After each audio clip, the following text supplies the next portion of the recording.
All right. Uh, Thank you. Thank you for bearing with us. Welcome to the second edition of IIPC Talks. I am your host, Abhinav, and today I am joined by the student members of the IIP cell, Orko and Abhishek, and with our speaker for today, Pravash Da, who is a 2020 pass out. Before we move ahead, I'll request Orko to introduce the IIP cell once as well, and also give a brief introduction about Pravashda. So over to you, Orko. Thank you, Avinav. Hello, KGC. We are again back with another episode of IIPC Talks. I am Orko Bandyopadhyay, Joint Secretary of IIPCL KGC. IIPC, or the Industry Institute Partnership Cell KGEC, is always trying to bridge the skill gap between the students of our college and the industry, as adapting the changing requirements has always been a challenge after being graduated. IIPC tries to shorten the distance between these two by academic offering of involvement in the industry. Now, moving on to my next point, I would like to congratulate everyone who has been offered an internship opportunity in the lockdown period. Till now, 13 students have been offered an internship as per our records, and the number will increase for sure. Secondly, I would like to request to everyone of the KGC family that if anyone of you have any kind of relevant information about anything like internship or training or anything else or maybe hackathon etc, please let us know so that we could reach out to our students and make our students aware of the things going on all over the industry. Moving on, we have with us Pravas Ranjan Nayak Dada of 2020 batch. He was an software development intern at Microsoft and currently full-time software development engineer at Microsoft. Now, I would like to hand over the mic to Avinav Ghosh, Additional Secretary of KGC IFSL, to proceed further.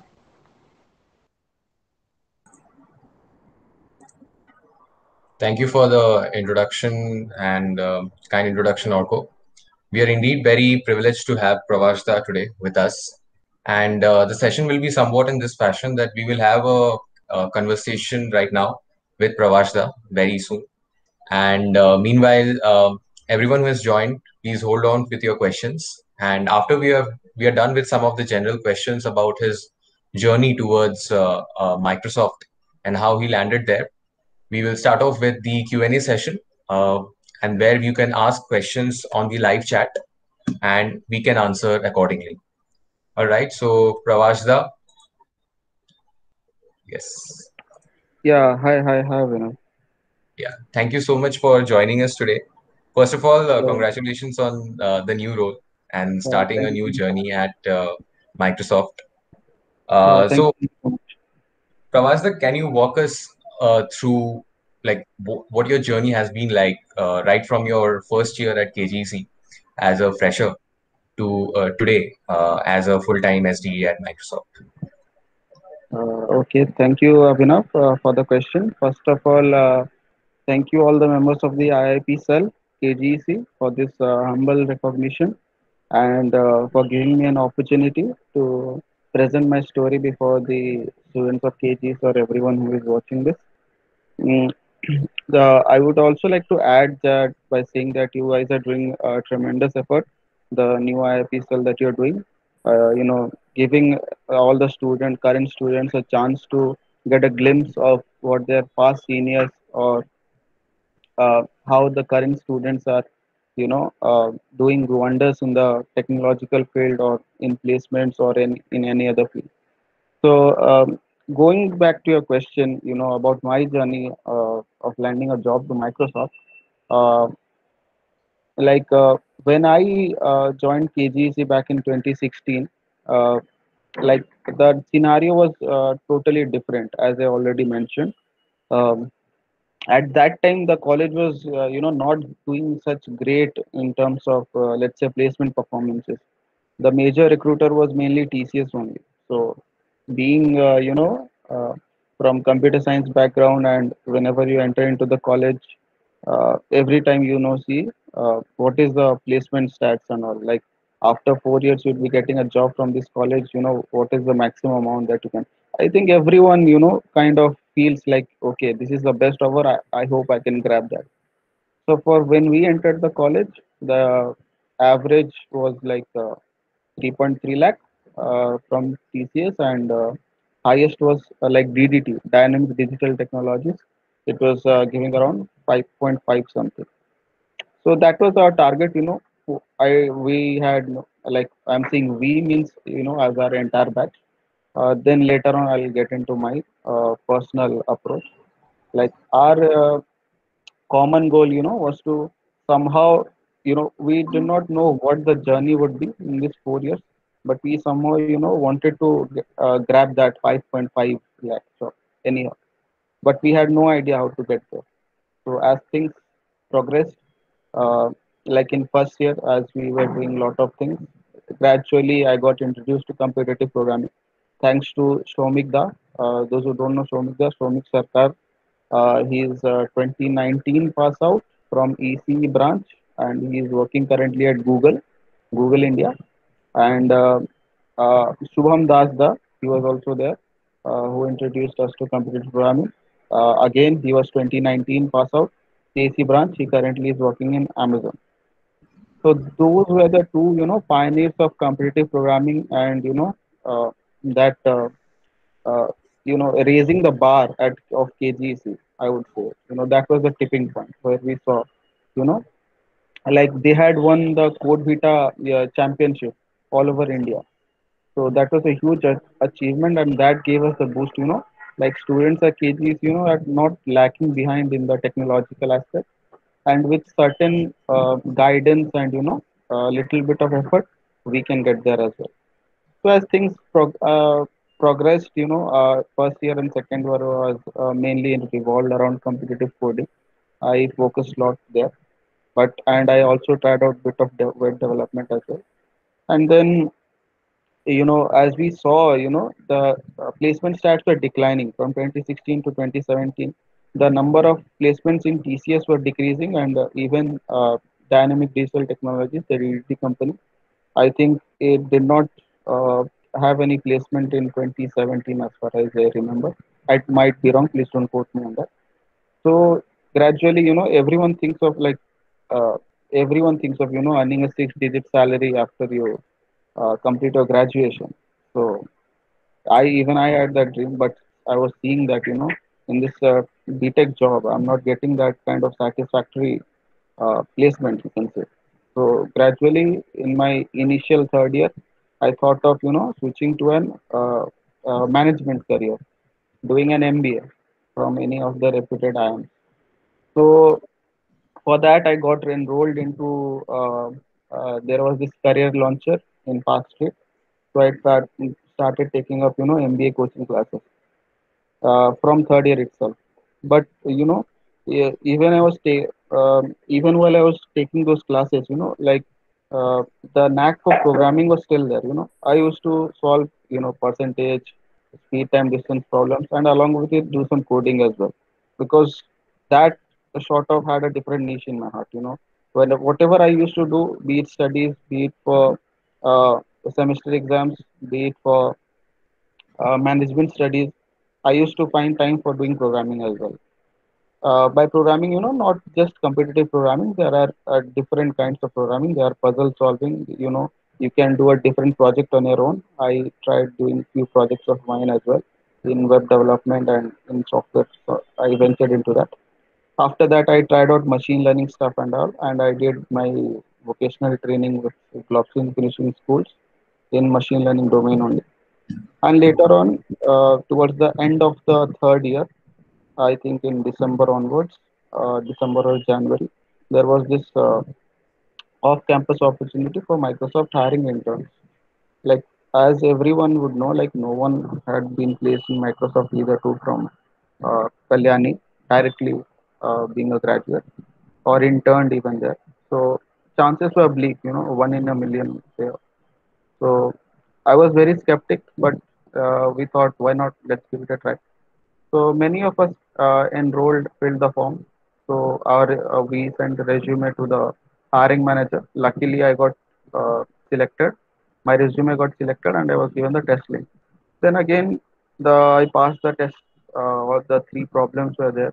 I was able to solve all the three problems just because I had the knack for programming, and I continued programming till my third year because that part was continued throughout my journey, that programming part. And after that, we had the on-site interviews. On-site was really tough, really tough. We had around 80 students, around 30 to 40 of them being from IITs and NITs.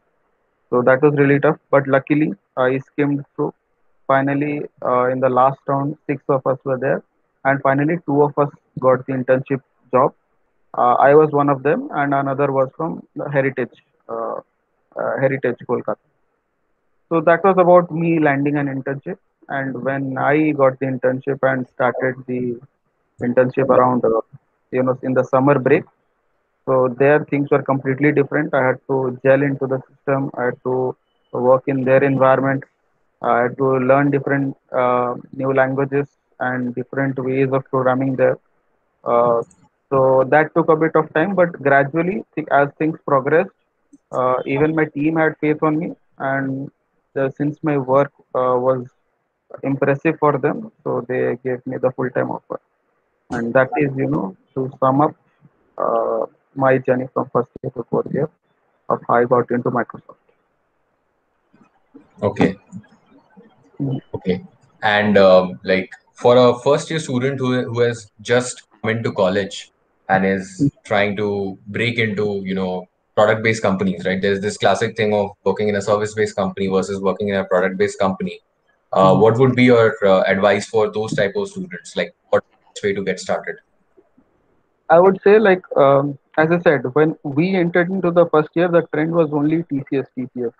But as, let's say, any fresher coming in, the first year or second year, he is seeing, like our seniors are being placed in Microsoft, Amazon, Google, Dish or whatnot. So I think they have a better uh, scope, I would say, a better horizon. They they can start from right now as well because they have that thing in them, right? If I try, maybe I can. If I, let's say I don't get into Microsoft or Google, at least I'll land a 8 LP or 9 LPA job at least. Okay, so that should be the goal. Like if you are in your first year or second year, I would highly suggest that try for product based companies. Try to develop your skills. Uh, by product based companies, I'm speaking here only for the IT and CSE students.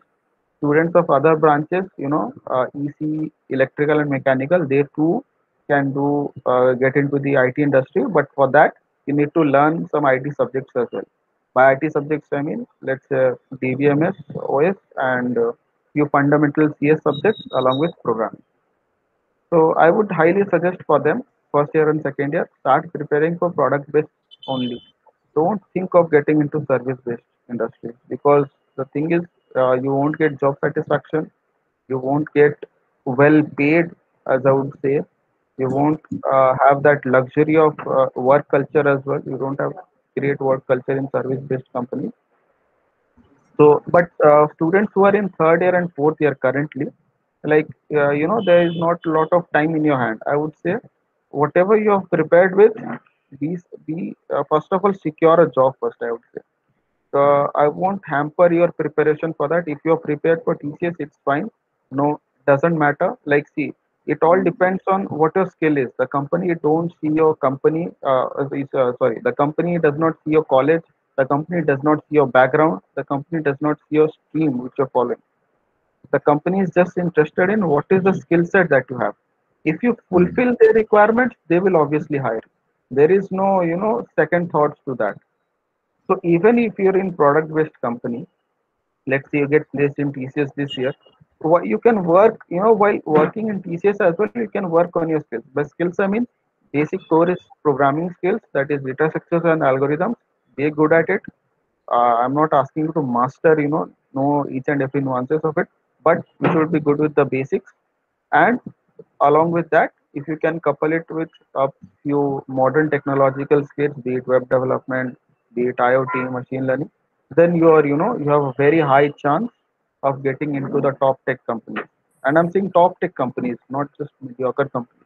If you just want, to land mid-sized companies, let's say 8 to 10 LPA, then obviously basic BS algo and little bit of any technical knowledge will do. Technical knowledge, I'm saying. They don't require extra skills. Okay. Uh, there is this very common debate, I mean, dilemma in the minds of students that whether they should focus on competitive programming or whether they should do software development, I mean, projects, right? Mhm. So just plugging in between those who are watching, you can post your questions for the Q&A session while we discuss. We will take it up in the Q&A part. So getting back to the question, ki there is a constant dilemma between students ki we should do competitive programming or we should create projects, software Mhm. projects, and some people fail to like keep a balance between both, right? It's Mhm. like preparing for the JE and also your 12th, right? So, what would be your advice, and how should students strike a balance between both of them? And is a balance actually required? Well, just I would like to crush all the dilemmas of everyone watching this. Like I would say, all the you take any example of any top tech, like if you idolize someone in the tech industry, let's say Sundar Pichai, let's say Mark Zuckerberg, let's say Satya Nadella. You take any one of them, let's say Steve Jobs. Uh, do you think they solved competitive programming to get to where they are now? Like, ask this question to yourself: is this thing, like, if those who are from machine learning domain, those who are from let's say data science domain, they must know, like Jan LeCun is there, Andrew Ng is there, lot of ML and deep learning practitioners are there.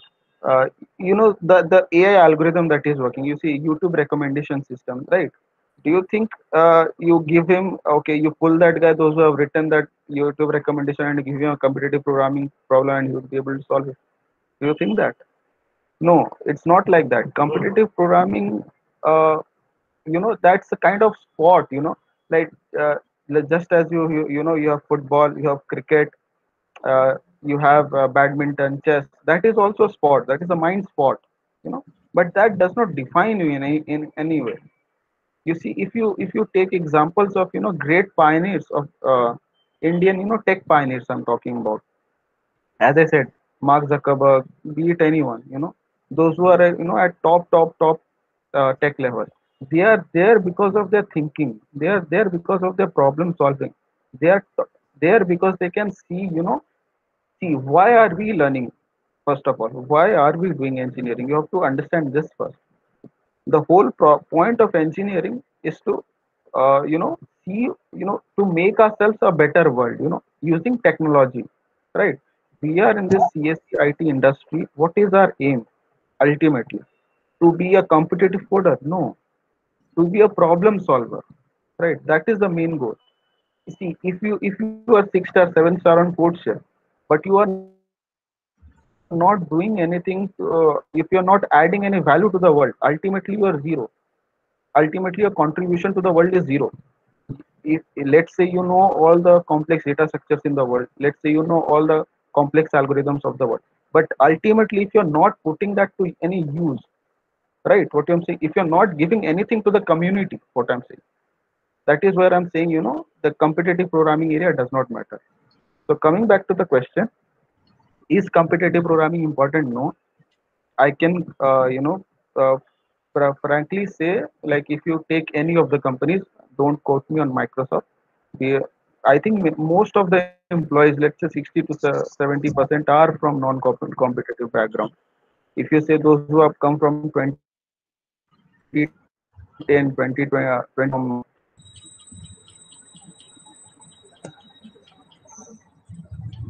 but prior to that, if you see all the solutions that are coming up, all the new technologies that are coming up, do you think those were competitive program solvers?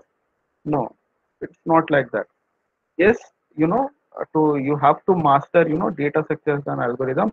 For that, competitive programming is a tool, you can say, by practicing which you can master data structures and algorithms.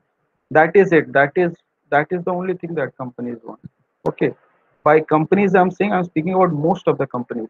There are few companies, one or two companies, let's say, might be take say XYZ. They focus their interview selection based on competitive programming problems only. But on a majority basis, see, I've been working 1 month in Microsoft, but I don't think any competitive programming knowledge is applicable there. Yes, obviously it helps, to get a hang of knowledge, how to write bugless code, how to debug properly. But apart from that, it does not matter. I've seen, 6-star, 7-star coders getting rejected in top tech companies. Only competitive coding does not matter. If you write a complex solution, if let's say you have built the most best recommendation system in the world, but if you can't explain it to other people, if you can't make it open source, if other people can't understand what knowledge you have applied, that is useless ultimately, isn't it? If say Einstein, the people, the mathematicians who evolved calculus, who evolved, integration, like Newton discovered gravity. If that knowledge could not be transferable, was it valuable to any one of us? No. So that is the main whole point. Main, whatever you do, you have to be being good at programming. That also won't qualify you as, to get into the top tech companies. There are a lot of parameters. There are a lot of parameters, and each and every parameter is important. That is why I'm saying that don't just run after competitive programming. Yes, that's a good tool to be good at. I am saying this because I am myself, I am not good at competitive programming, and I have made it. I have seen my friends as well, those who are not good at competitive programming, and they are working with me in all the top tech companies, be it Amazon, be it Microsoft, be it Google, everywhere. So I can safely put it that competitive programming is not a must criteria. But yes, data structures and algorithms, you have to be good at it. There's no second thoughts to it. And about the projects, as I would like to mention that, see, when the companies also know, like the projects that I'm talking on, let's say web development, you want to build a app on React.js. Let's say you want to build a machine learning algorithm. These things are not included, in our curriculum in most of the colleges that I'm seeing. So the companies don't expect you to be, master in that field as soon as you join. Okay, the companies want you should have, whatever you have learned, you should have the basic knowledge of computer science and its subjects, and along with it you have to be good in data structures and algorithms, and you should be proficient in any one of the language, let's say Java, C++, or anything. That is the fundamental requirement. This is, say, you can say this is the base of the cake.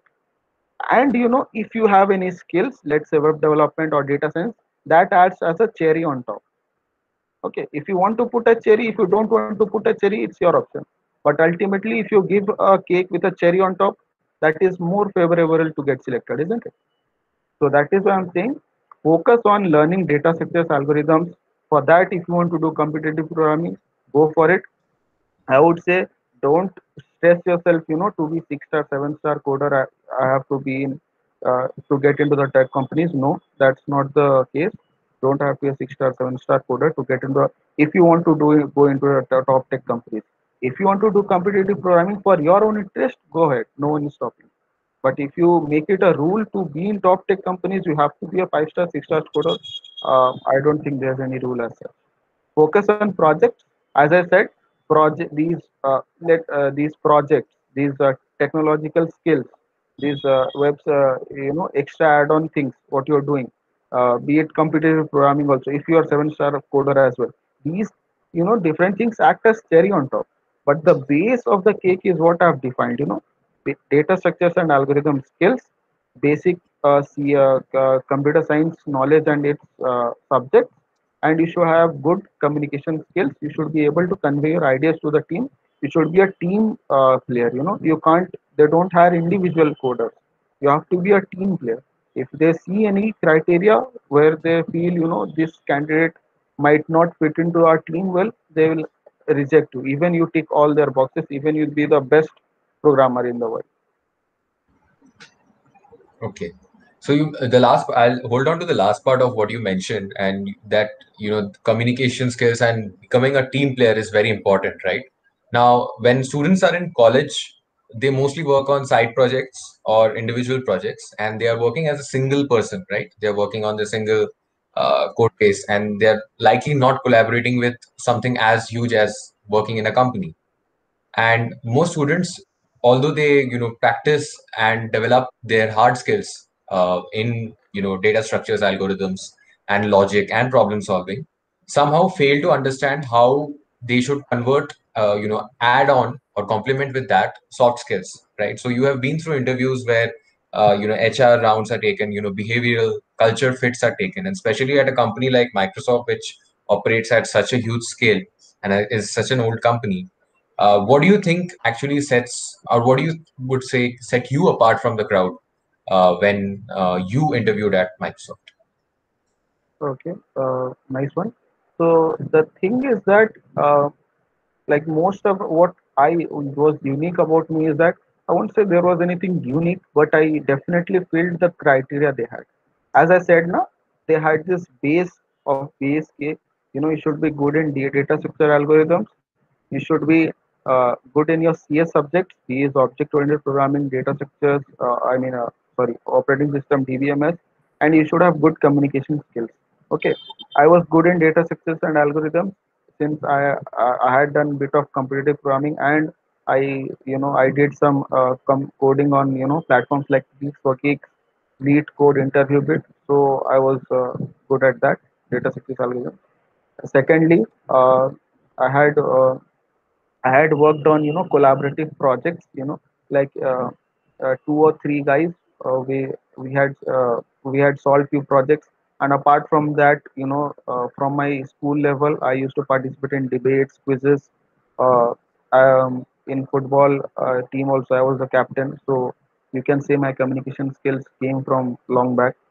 I had a good school upbringing, which focused on these soft skills properly. So you can say I inherited from there. Uh, so yeah, these are the boxes that I ticked. Apart from that, I had this machine learning concept, which I had, as I said, I did good training from Globson Finishing School. And apart from that, I did my research and all from YouTube and all. And I did some project as well. Even the machine learning project that we did, it was a four-member team project. So even there, collaboration was involved. And yeah, basically that was my cherry on top, you can say. And I had some web development skills as well. So these were the two cherries on top, apart from the rest of the cake that I had provided. Okay, so this is the thing which act, say, okay, this was the thing which they found on me. First of all, they saw, this guy has all the three tick boxes. Okay, let's see if I can provide any more value to the company. Okay, they saw two more cherries. Okay, then after the behavioral rounds, that's kind of very subjective how behavioral rounds work. What they ask, what they are trying to inform, I can't really comment on them. But what they say, I guess they want to see your personality. If you're a team player or not. How they see it, I can't say that, because it is what it is. It's a personality, you can't change that. But what you can work upon is that work on your thought process. Please don't have a negative mindset. That is what I'm saying. If you have a negative mindset, in an interview, in an experienced HR interview, he will get that negativity out of that mind. I'll just give an example. Few people I have seen recently, they're saying, if you see on LinkedIn, if you see people, those who are getting let's say you are a 6 star, 7 star code chef guy.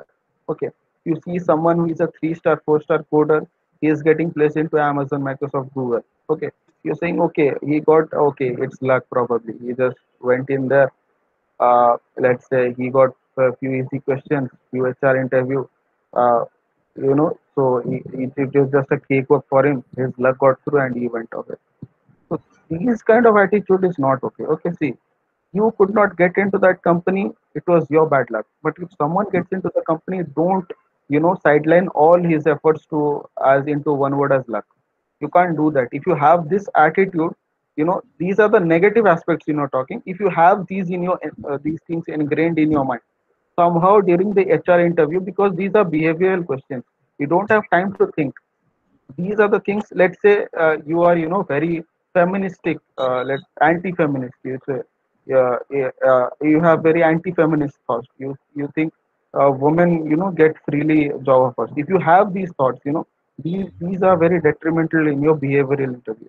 How would you react to there is something called empathy, there is something called responsibility. If you have you should have these qualities ingrained in you. How do you do that? Just go away with the negative thoughts. Don't have any negative thoughts for any one of them. That is the thing I would say. If you in your heart, if you have some grudge, if you have some negative thoughts for someone, that I don't know if you it might or it might not, somehow or what the other, it might crop up in an HR interview, and all the greater things that you did in your technological interview might get screwed up just due to these negative answers. Because there it's just your personality, you can't think. In technological interview you have to think and answer. In behavioral interview, in psychometric interviews, you don't have time to think, it's just your personality. Okay, so this is the thing I would suggest. Work on, talk to many people. If you are getting stuck, talk to people how to solve. Be a collaborative person. If you are, don't just think of, if you learn a skill, try to teach someone else. By that, at least you will learn, how to teach someone. Okay, I would say, most of the things, which you see working in the top tech companies, you'd see, okay, you'd think, okay, I would go there and sit there and code continuously. It's not like that. It's a whole process. There is a team, a lot of time is given into the design. If you go into the structures of software development life cycle, a lot of time is put into what we have to make, how we have to make, and what are our requirements, what has to be the design. A lot of time is taken in collaborating that part before you start coding, before you write coding. Okay, that is what I'm saying. Just try to be positive. Don't think everything is about programming. These soft skills are very much required if you are talking about those top tech companies. Even small scale companies, your 8 to 10 lakh, or let's say less than 5 LPA, even they are nowadays want good people, because it's an ecosystem within itself in a company. If 50 people are working there, it's an ecosystem within itself. You don't want to keep someone who is arrogant, who is alpha male, who is only self obsessed, who only thinks of his success. That is what I'm saying. Okay, I think that was a very detailed answer. Thank you for that. And one last question. I think by this time, students who are watching, the audience, please start posting your questions in the chat section. We will start taking this as soon as possible. And like, what difference have you noticed? You have almost completed, I believe, 3 or 4 weeks right now at Microsoft, Mhm. and you must have had like last year when you interned and now when you're working. Are there any differences in the nature of work that you are now a full timer? Culture wise, no. I think the culture that Microsoft revolves around is pretty great. The culture is, learn and grow. You have to learn, you have to grow. Along with, it's a collaborative approach. As I said, you have to be a team player. You don't just focus on self learning. You see, if I'm learning, how can I help my other teammates to learn as well? It's a collaborative approach, as I said. And the people are very friendly. If I talk about the work culture, if I talk about the ambience, if I talk about the supportiveness, everything is same as it was my during my internship, and now as well. Even now, we are getting ample of time to fit into the system well, because it's difficult for anyone to just graduate and start contributing to the company directly. You can't do that. You have to understand how the team works, how the team functions. Okay, so a lot of support is given to us in that respect as well. And when it comes to getting into the full timer role, thing is that now, what is that, previously when you were in intern, obviously you were given the what to say, you had less responsibility, I would say. Responsibility in the sense that you had to, you had the liberty to explore anything. You had no time limits or anything as such. You could do anything you want. Let's say you don't feel like working today, you could take a day off. You could go to the field, play some football or not, have a chat with mentor, manager, anything. That was fun and prowling period. Here, when you become an SC, there is a bit of responsibility involved. Fun, frolic, uh, those leisure or recreation activities remain the same, but there comes an added responsibility, right? You have to, be product. You have to contribute towards the company's success, because that is what the company hired you in the first place. right? So once you fit into the Yep. system well, do your Mhm. part for the contribution to the company, whatever is expected from you. And if you do that, apart from that, whatever you do, it's it's your part, it's your wish. You can do anything. Okay. I think the batch of 2021, like students who are graduating in June next year, they Mhm. have a lot of questions in their mind. And Sagnik, one of those students, has asked that any suggestion for technical interview of IT companies for a student who comes from a non-CSE or IT background. Okay, from non-CSE background, okay, then that would also depend, what kind of company you are interviewing for. Let's say it's a small size, let's say it's a service-based company between, let's say, 3 to 7 lakhs. Okay, for that, basically you have to be good at any one programming language.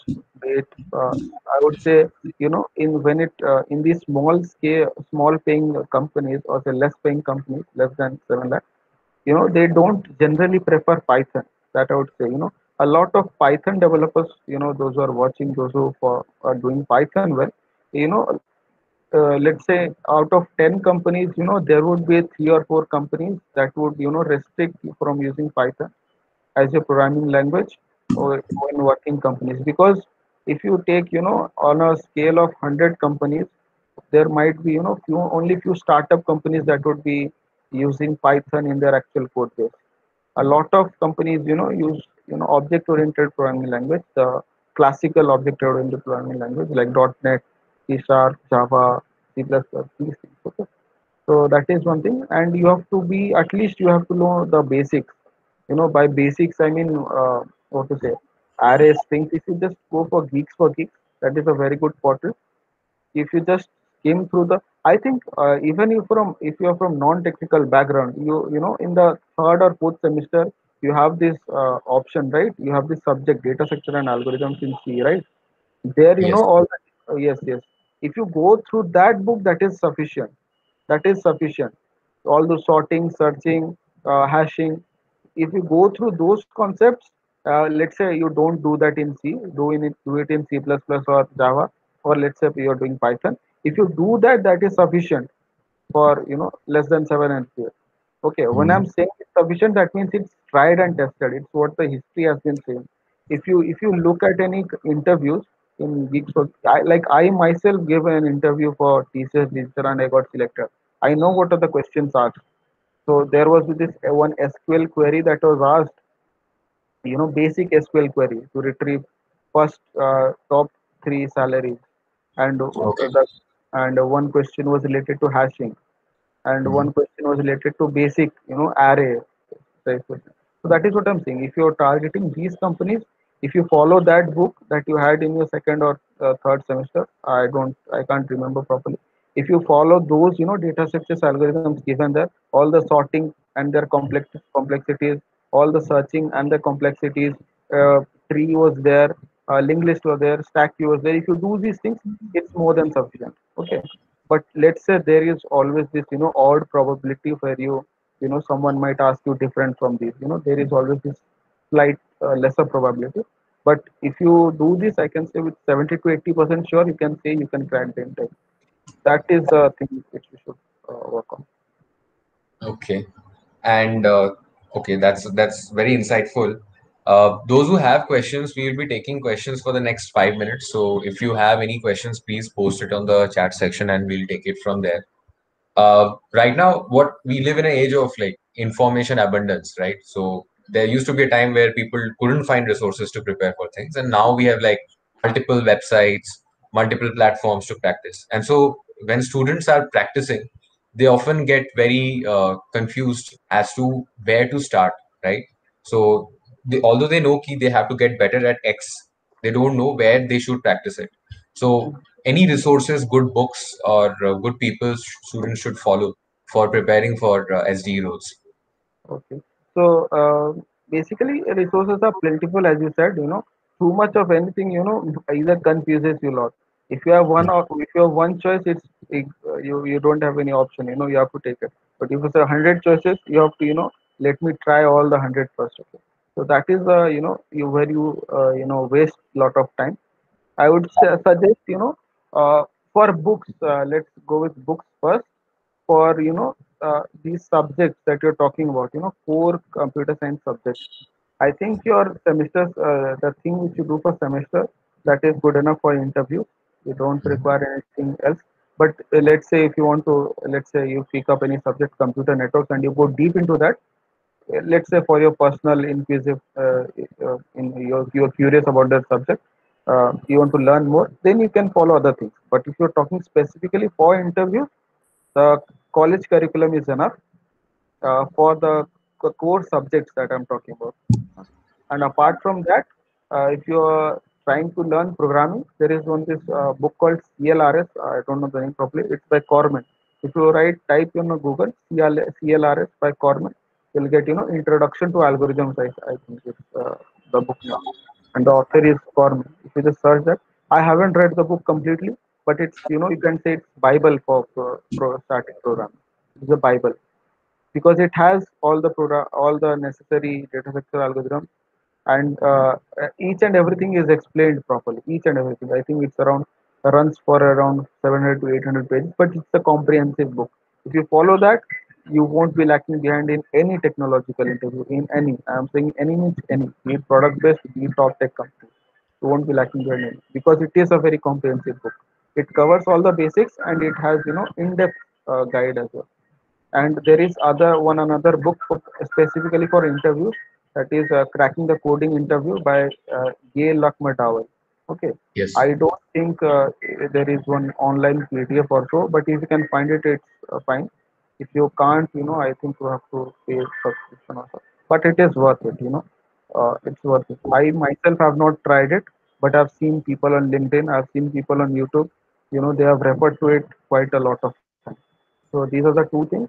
And for resources, online resources, I would say if you want to learn any topic, let's say if you are from non-technological background, you want to learn DBMS, okay, just go to this site on YouTube called freecodecamp.org. I guess that's the channel name. You would find multiple of technological things explained there. If you want to learn SQL, there is a 7 to 8 hour long video. You just go through once, all your basics would be covered for interviews. If you want to learn computer networks, just go to that site freecodecamp.org. It's a YouTube channel actually, Hmm. freecodecamp.org. That will let you cover all the basics. And after that, if you want to go into depth, you can R&D yourself, research and develop yourself. And other things document size resources. Geeks for Geeks is very much important.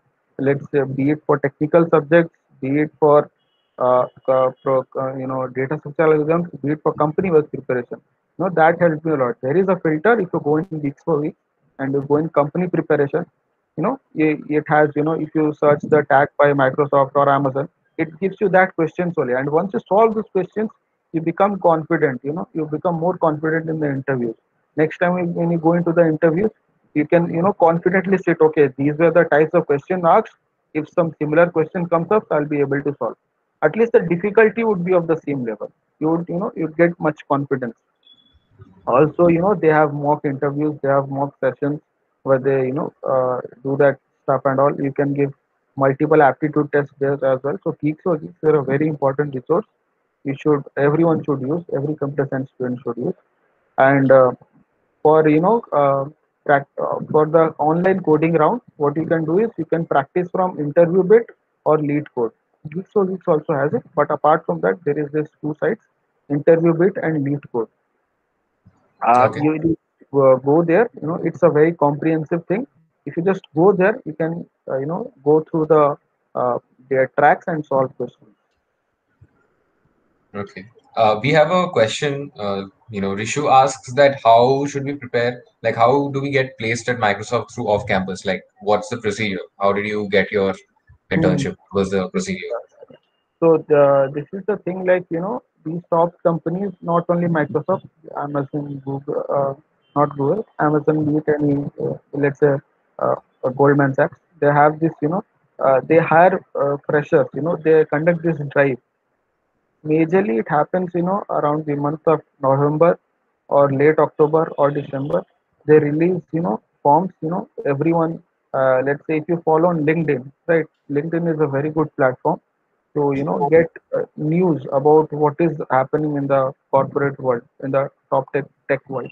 Okay, from there you got a lot of news. Okay, this company is hiring, that company is hiring, and mostly it happens in the month of October, November, December.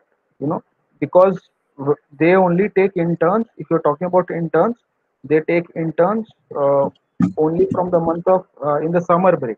That is from May, June, July, May, June, July, August. Okay, so therefore their hiring process begins from the month of October, November, December. Okay, Okay. this is a COVID situation time, so can't pinpoint, but you can safe to say, but historically it has been around this time.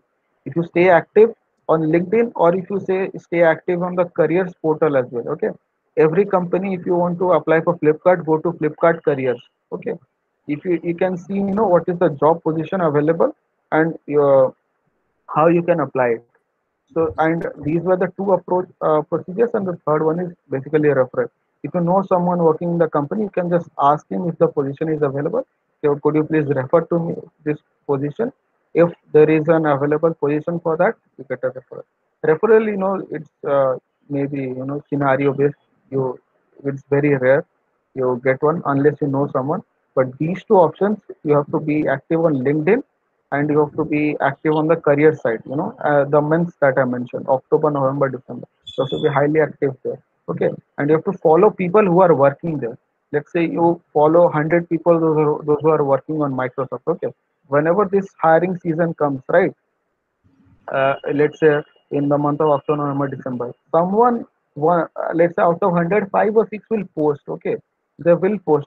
This drive is going on. Please write in comments if you are interested, or let's say please fill this form, or let's say please mail your resume to this thing. Okay, so you have to try a lot of times. You don't get success instantaneously. Like in my case, I just applied once, and my resume is shortlisted. But that might not happen with everyone. Okay, you have to again see what's there in your resume. If you are putting if you are covering, as I said, if you are covering all the base cake along with some cherries or not. Okay, so those things are taken into consideration. But if you follow these two things, be active on the careers page, build a good resume, be active on LinkedIn. If you want to target a company, follow the people, those who are working that company, number of people, then you're good to go. Okay. And one last question. That is, if someone wants to approach you, right, uh, Mhm. for a referral, like what are the things that you look at for saying yes or like giving a Yeah, go so ahead? like lately, I've been getting lot of requests on LinkedIn for referral. You see, I can't refer 100 people come to me. I can't refer 100 people. Okay, Yes, definitely. there is a How will limit. you shortlist? Yeah, there is a limit. Let's say I can refer 4 to 5 people at max in a year. Okay, Mhm. let's say in a chat, in chat you ask me, hi bhaiya, I'm good at this. I'm good at this. I am a very dedicated person. I want to work in this field. Microsoft is my dream company. I'll Mhm. work tirelessly and I won't let you down. And Okay. same text is, 5, 10 or 20 people send me the same text. Now you tell me, how is it possible for me to differentiate between them, right? Yes. How can I differentiate between them? If I had to do that sort of thing, I could, uh, pull a pull a poll, create a poll, make a list. Interested candidates, please fill up this list. Then I could see the resume. Then I could pick the top 20, top 30. Then I could do a personal interview for them. Then I could see, okay, these four are the good candidates. Let me apply for them. But that is again a long process, right? I am also, bound by time. So I Mhm. haven't given a thought about that referrals. But see, currently there is no position available at all. Like people keep pinging me for, there is this position called individual contributor. Okay. Yes, I see. But yeah. But but you should not be applying for that. That's for, I think, experienced people. I don't think Mhm. freshers have that position. Like a lot of people are pinging me with that. I think don't ask me referral in messages at least. Okay, be patient. Whenever the time is right, I will post on LinkedIn. I will give everyone a fair chance at least. If I know, if you are good at it, I guess you should not rely on referrals, I think. Because Uh, let's say Abhijit got into Google, he did not get a referral. Mayuk got into Amazon, he did not have a referral. Sarthak got into DShaw, he did not get a referral. Uh, Somikda got into Google, he did not have a referral. Same for Shubhamda as well. Shubhamda, I don't know, but I can't comment on that. But I'm saying that referral is not the only way. Okay, definitely it's a good way, to be directly getting into the interview. Maybe some online coding round as well. But interview referrals are not the only way. Just think of it. Okay. What I'm seeing, the one more reason I'm not giving referrals now is that, so first of all, there is no positions available. Even if there was, I won't be giving, because there is a recruitment drive coming up. If you are good enough, anyways you'll get through. Anyways you'll go. They will shortlist your CV. Anyways you'll land up the interview.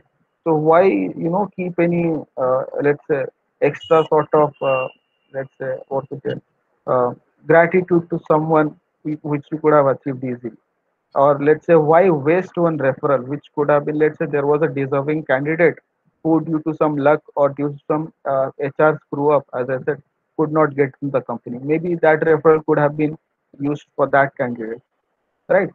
So that is why I'm saving the interviews, my referrals.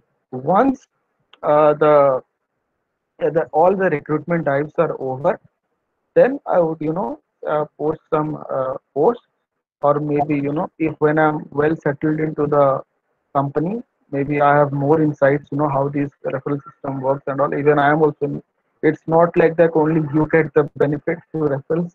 Even I would be also getting some of the benefits It's referral to bonus. convert if you get something. So it's a two-way process.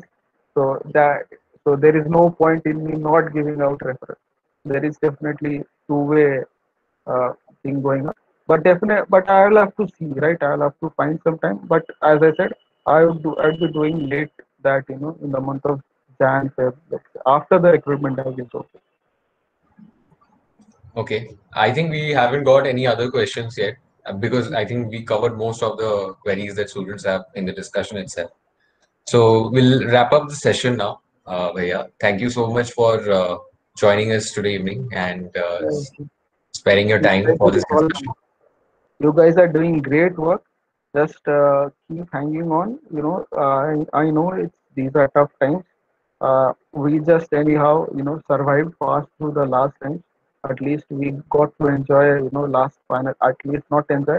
It's a savor 6 to 7 months of our final year. But at least you guys are not getting that also. But anyhow, if I always believe, there is some external entity.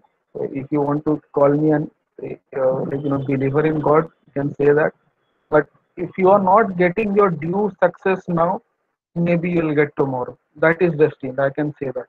If let's say you worked too hard for the advanced and you could not get into an IIT, but if you put that same hard work and same dedication uh, and same faith in your current work that you're doing, be it BTech or anything in any other, be it GATE, be it CAT, definitely you'll get your result. All right. And do you have any last message for the students who are watching this? Last message is, as I said last time also, enjoy your life. Don't take it as stressful. I have to get into these big tech companies. It's not like that. Even if you work going to get into a service-based company, you gain your skills. If you work on good projects, after that, you do building connections as well, right? Those who are, let's say 1 or 2 year experience, the referrals are for them actually. The referrals were never meant for, freshers. For freshers, there was recruitment drive. Referrals are for experienced employees. Let's say there is your friend works in a Amazon, let's say 2 to 3 years, and let's say in TCS also, and he wants to come to Microsoft, right? Obviously, you would give him a chance, right? Because he is experienced, he can add more value to the company, right? Mhm. So, most you would building your connection, uh, you would building your network as well. Then you can rise within the company as well. So there are a lot of opportunities coming up ahead. Okay, don't think if you after BTech if you don't land any job or if you don't get anything, you know, it's the dead end. As I said this example, Shubham Das, he was 2019 pass out. I think he was initially placed in TCS, but I think he worked few months or no, I am not sure. But he then later on switched to a startup company in Mhm. Bangalore. He worked 1 year there. Then I think he got into Amazon, maybe either through referral or he applied separately. Can be any of them. I don't have the full info, so I can't be pinpoint that accurately. But he got into Amazon. So that is it. If you work hard, if you leverage, if you have that, that is what I'm saying. If you are good at it, you will get your due credit at some point of time. But if you don't have that, you know I don't think it's gonna ever come. All right. Thank you so much. Yeah. With that, I think we'll wrap up the session for today. Uh, Thank you, all those who joined on the call, Orko, Abhishek, Pravash Bhai, obviously, Mhm. and all those who have tuned in to watch the live session. With this, we come to an end to IIPC Talks episode 2. We hope that we come up with we'll mostly come up with alumni in different walks of life very soon. And sincere apologies for any technical issues that you faced during the session. Uh, so thank you so much, and I'll wrap up the session and we'll end the stream right now. Thank you everyone. Thank you everyone.